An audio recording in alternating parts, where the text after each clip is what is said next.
Today I'm going to show you a quick video on how to strip cabinet doors, strip paint from cabinet doors, kitchen cabinets.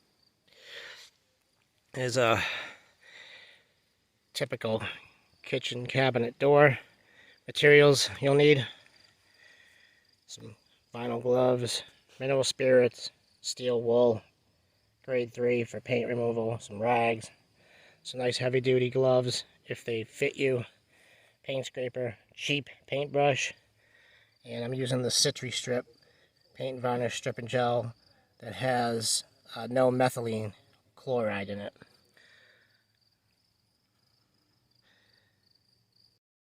So I've poured some of the Citri Strip into a little container, this plastic container. You're just going to dab and really get a nice thick coating on your brush. You're just going to put a nice thick even coat onto the surface of the paint that you're trying to remove.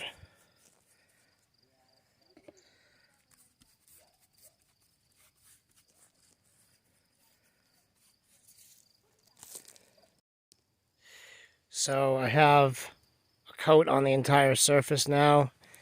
And don't forget to get your edges as well. That's a little bit of a challenge.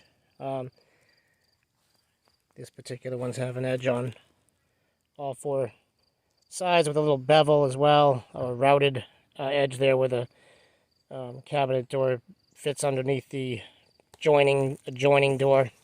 So you're going to let this sit for 25 to 30 minutes. Then you're just going to take a paint scraper and scrape it off. Alright, so now that it's been a half an hour, take your scraper and magically you will see the color that your cabinets used to be.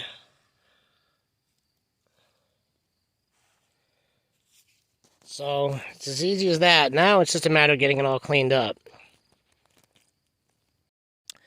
So once you're done scraping, it will probably look something like this. You'll have some paint left over most likely. You need to do a second coat to get the rest of it off. So don't struggle. Whatever doesn't come off in the first pass typically is not going to come off. So it's not really worth going back over it again and trying to scrape it, because it ends up just smearing it and kind of working it into the wood even deeper. So just go over it. Don't apply too much pressure if you're using a steel paint tool, because you can gouge the wood if you're not careful.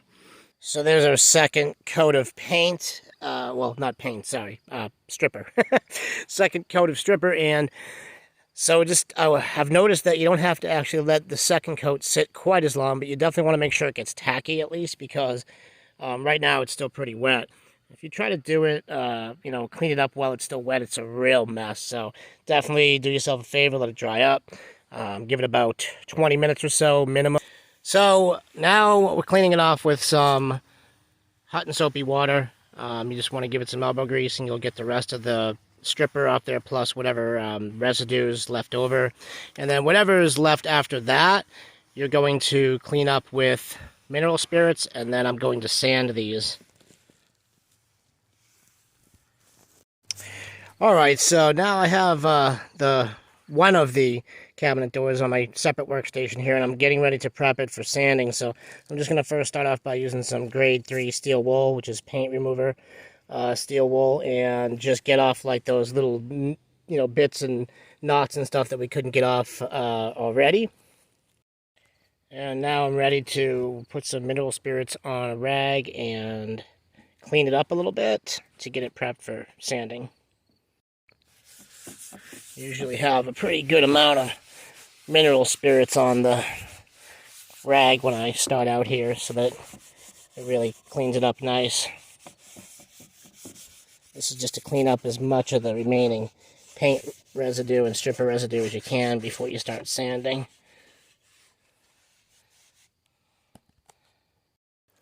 So I'm going to be using an orbital sander, and I have 3 different sticky sandpaper grits here. I'm starting off with, you can't read it, even though I have the torch on the flashlight on, but you can't read these, but you can barely see it. Starting off with 120, then 220, and then finally 320. If you want to get a really soft, like kind of almost polished, a glossy finish to the wood before you start. I'm probably not going to go with 320 on these, although I might. I'm just going to see how it comes out.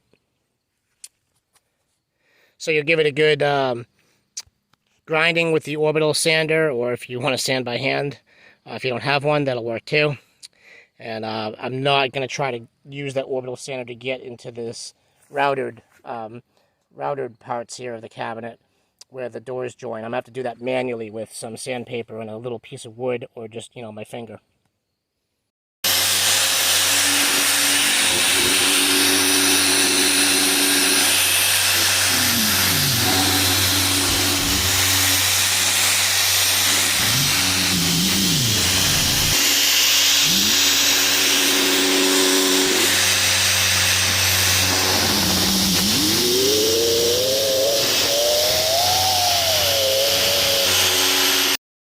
And so here is the finished product. Finally, you can see it's pretty dark out by now. I've been working on these for a while, but this is what it will end up looking like after sanding with 220 in this case. And now, essentially, it's ready to paint.